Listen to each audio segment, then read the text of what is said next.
প্রতিদিনের বইমেলা।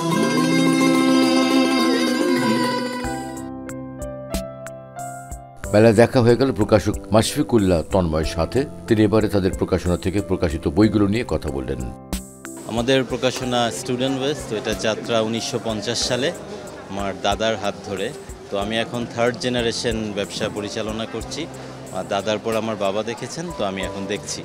তো আমাদের বলবো যে বই মেলার বই, নতুন বই তো আমাদের যা আসছেই, আর আমাদের পুরনো যে ক্লাসিক বইগুলো, তো ওগুলো আমরা যেমন সব সময় এটা অল টাইম বেস্ট সেলার আমি বলতে পারি।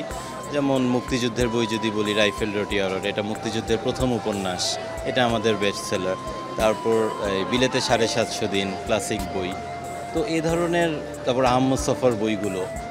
আর এবার আমরা ইয়াং জেনারেশনের কথা চিন্তা করে কিছু আইটি রিলেটেড বই করেছি, যেমন কন্টেন্ট রাইটিংয়ের উপর বই করেছি, এটা যেমন রবিন রাফানের ফ্রিল্যান্সিংয়ের উপর বই করেছি।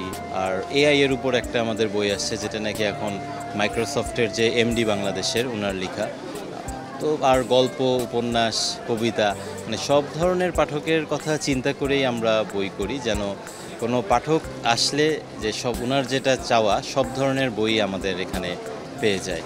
দিন যাচ্ছে, মেলা ভালো হচ্ছে। তো প্রথম দিকে যারা আসতো ক্যাটালগ নিয়ে কালেক্ট করতো বইয়ের, এখন যারা আসছে বই লিস্ট করে নিয়ে আসছে, দেখে দেখে বই কিনে নিয়ে আসছে। তো আমি বলবো এখন থেকে যারা আসার বই কেনার জন্যই আসবে, আর সামনের দিনগুলোতে আরও ভালো বইমেলা আশা করছি।